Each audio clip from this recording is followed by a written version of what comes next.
મહાદેવ મહાદેવ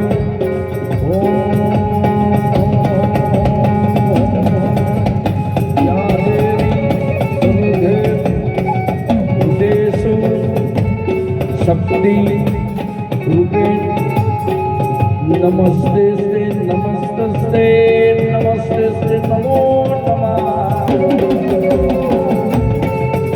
ખાલી આવા તાંડવ કર્યા હોય તેથી ભોળોનાથ તોય ના માનતો હોય તે વખતે ભગવતી બીજો રાગ કર્યો હોય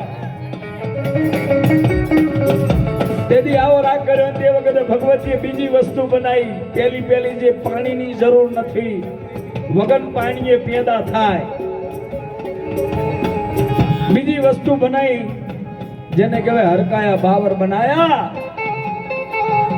અને ઈ હરકાયા બાવર ની હોર લીધી અને જે ઈયર બની છે ભગવાન ભોળો એના જમણા પગમાં ઠોકે તો પેલું ઈયર ડાબું ફેવરે અને ડાબે ઠોકે તો જમણું ફેવરે. આમ કરતા કરતા ભગવતી જેમ ઈયર ને મારે એમ ભોળો નાથ આમ કઈ બગાહું લઈને ઉભો થવા ગયો. મારી ખપર જોગણીને પેટમાં ઉતારી જો ત્યારે અને તે વખતે ભગવતીએ રાગ કર્યો હતો. પોતાના પેટમાં ભગવતીને ઉતારી ગયો હોય. આ જુગ પહેલાની વાત છે ભાઈ. આપણે નતા આબ નતું, ચાંદલીઓ નથી, તાળા નતા, સુરત નતો, આ ધરતી નથી. ઈ પહેલાની વાતો છે મારા વાત. એવત મેં કીધું છે ને હજારો વર્ષ પછી પાછું બગાહું લઈને ભોળાનાથે માપ જુગ પહેલાની દેવી બહાર કાઢી અને તે વખતે ભગવતી એટલું કીધું કે હવે તપ તોડો, મારી જોડે હતેવારો કરો.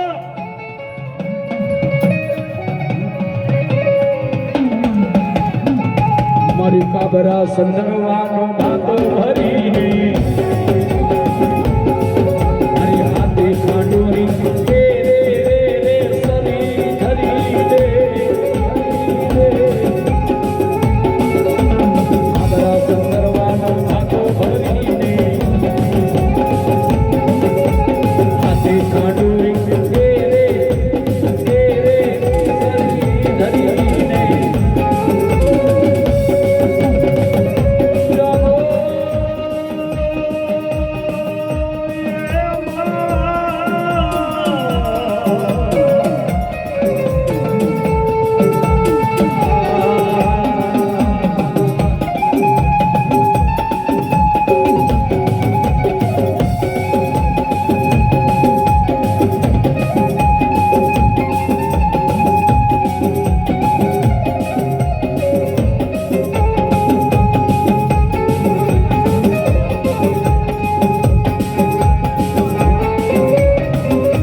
ભગવાન ભોળાનાથ ને એટલું કીધું કે ભગવાન ભોળાનાથ હવે હેડો બીજી કોઈ વાત નહીં, હવે તમે મારી જોડે હત્યાવારો કરો ને મારે પૃથ્વીનો મડાણ કરવો છે.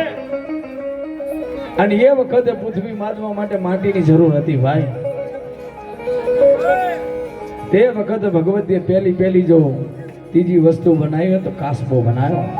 કાસબાન પતા લોક મેં કીધું ને વિષ્ણુભાઈ કાસબો માટી લઈને આવ્યો. પણ આવતા આવતા જે માટી હતી ને કાસબાની જબાથી ઓગળી